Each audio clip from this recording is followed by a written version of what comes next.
Neskubėk gyventi. Labai dažnai norisi galvoti apie kitą savo dalyką. Nudirbi vieną darbą ir galvoji, kas bus toliau. Pasieki savo svajonių tašką, susikuri naują. Ir taip judi, niekada nesustoji. Aš dabar galiu pasakyti, kad gyvenu savo versijos, kuri buvo prieš metus, svajonių gyvenimą. Aš gavau viską, ko aš norėjau, darau viską, ką aš norėjau ir apsupau save tokių žmonių, su kuriais visą laiką norėjau bendrauti ir visą laiką norėjau dirbti. Bet net dabar, kai aš viską turiu, ką norėjau prieš metus, dabar man tai nebesvarbu ir aš noriu dar daugiau. Ir atrodo, kad aš darau per mažai. Ir taip gali net pasirodyti, kad aš kažkaip nieko gyvenime nedarau, nors aš kažkaip pasiekiau tokį tašką, kur dabar viską turiu tą, ko norėjau seniau. Ir gali pasidaryti labai sunku psichologiškai, nes kai tu nesustoji ir nepagalvoji apie tokius dalykus, kad wow, aš dabar gyvenu tokį gyvenimą, kokį norėjau jau seniai.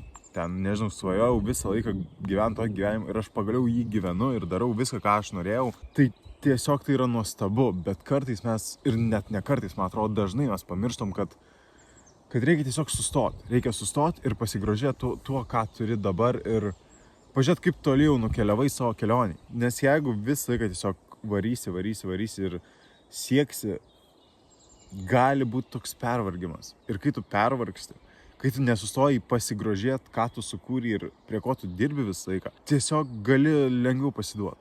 Nes aš tikrai iš savęs galiu dabar pasakyti, kad man buvo toks pervargimas ir aš žiūrėjau į viską, ką aš dabar turiu ir ką aš sukūriau.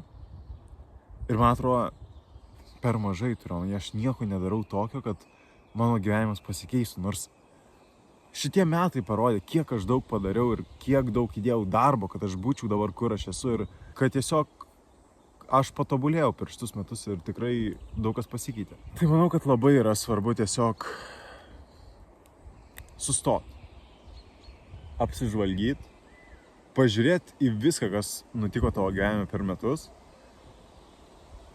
ir pasakyt, aš tai padariau, ne kažkas kitas, bet aš tai padariau. Šitas patarimas gali tikti ir žmonėm, kurie galbūt yra nusivylę per savo šitos metus. Toks mąstymas, kad aš atsisuku atgal ir aš pasižiūriu į viską, ką aš padariau per šitus metus arba per 2 metus, per 5 metus, nesvarbu laiko tarpus, bet atsisukti ir pažiūrėti viską, kas buvo padaryta.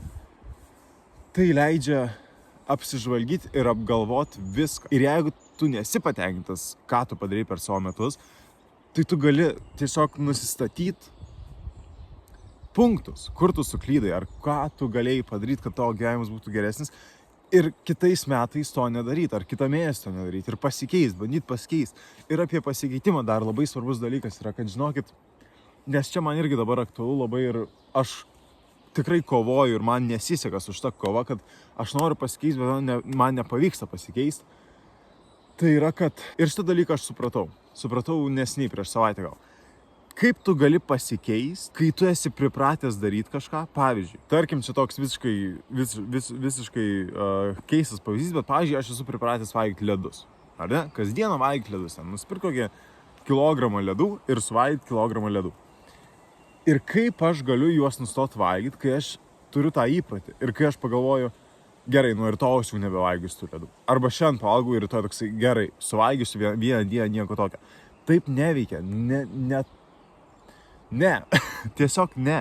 Nes jeigu tu nori pasikeisti, tu turi padėti tašką ir nors ir bet kas ten, tau trukdo socialiniai tinklai, ištrini socialinius tinklus ir nesvarbu pasiekmes, ar tu ten prarasi draugą, ar tu nežinosi, kas vyksta pasaulyje, ar tu nežinosi, ką tavo draugai veikia. Bet tai yra nesvarbu, nes tu padėjai tą tašką, tą svarbiausią žymę, kad tau reikia pasikeisti, tu įdėjai darbo. Tu kažką drastiškai pakeitei savo gyvenimą. Tik taip galima pasikeisti, kažką pakeitus, kažką ištrinus, kažką pakeisti savo įpročius. Ir gerai, tu dabar prarasi ten, jeigu kalbant apie socialinius tinklus, tu dabar prarasi ir nežinosi, ką tavo draugai veikia, ar tu negalėsi su jais susirašyti ten per Instagramą ar Messengerį, nesvarbu žodžiu. Bet po metų tu būsi geresnė savo versija. Ir po metų tu galėsi parašyti savo draugam. Arba, aišku, tu neprarasi visų savo draugų dėl tų socialinių tinklų. Bet po metų tu galėsi tiesiog surasti naujų būdų. Net ne po metų, po mėnesių surasti naujų būdų, lengvesnių būdų, kurie yra tau mažiau kenksmingi, kurie tau vis tiek leidžia pasikeisti. Atsiprašau, mes trupučiuką nuklydom nuo mūsų temos. Tai aš manau, kad svarbiausia reikia sustoti. Sustokim ir pasigrožėkim tai, ką mes sukūrėm. Ką aš sukūriau, ką tu sukūrei. Nes tai padarei tu. Tik tu. Ir aš daug kartų minėjau šitą faktą. Tu rašai savo istoriją. Ir tai yra gražu. Ir tai padaro tave tavimi. Nenoriu, kad šito pamestumėm. Ir nenoriu, kad persidirbtumėm. Nes dirbi ir tada pamiršti, ko tu norėjai. Ir gal tu jau tenais esi, bet tu atsisuki ir tu toks... Aš nieko nedarau, kad pakeičiau savo gyvenimą, nors tu jau pakeitei labai daug per savo metus.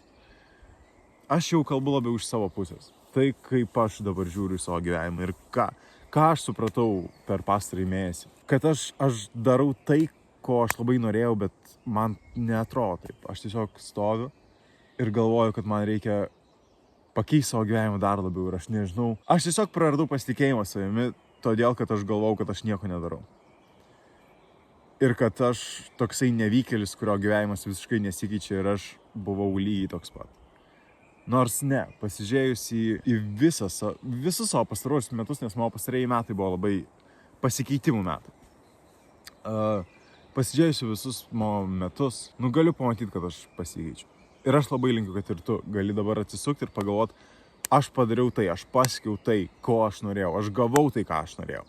Ir ne todėl, kad man visata ten nušvietė kažkokius spindulius sėkmės. Ne, todėl, kad aš įdėjau darbą, aš pasistengiau ir aš gavau. Su krauju, ašarom, prakaitu. Aš gavau tai, aš padariau tai. Aš tau to linkiu. Ir bravo tau, jeigu tu tai padarai. Ir nepamiršk atsisukti atgal ir pažiūrėti į savo visą gyvenimą. Ir kaip tu pasikeitei ir kaip tu tobulėjai. O jeigu taip nėra, pasižymėk, kas tave stabdo ir pakeisk tai. Nors ir kaip gali iš pat pradžių atrodyti tai sunku, neįdėjus darbo nieko nepasikeis. Tai viskas. Aš baigiu šitą video. Ačiū labai, kad žiūrėjai.